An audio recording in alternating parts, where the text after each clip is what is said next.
Welcome back to Barney Cause, all news about Tottenham Hotspur. Tottenham Hotspur returned to the Tottenham Hotspur Stadium today for our first game of 2026. We're at home to Sunderland, who are a newly promoted team that are flying at the moment in the Premier League.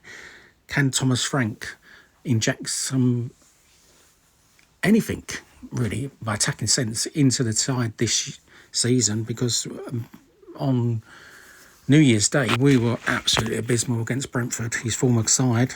We set up the team not to lose, and it has to be one of the worst Spurs performances I think I've ever seen. There needs to be big changes at the club.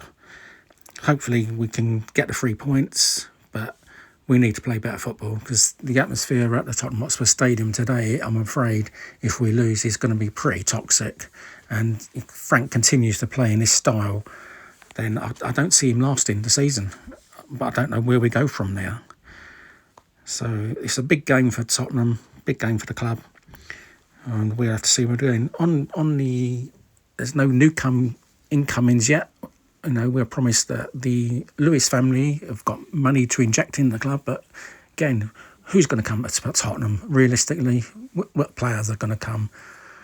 You know, we're in a sad indictment where we are in the league, and it's such a tragedy how the club has been misrun over the last decades or two.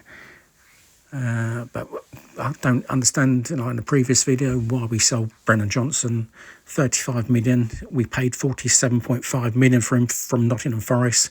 So we sold him for a loss. He's a first team player. You know, all right, Kudos has come in and taken his position, but we need players that are quality players for every position. We need two players every position at the club. And to lose Brennan Johnson is bizarre, especially with injuries. Thank you for listening to Barney Cause. Hopefully we'll have some positive news today. And I'll see you in the next one.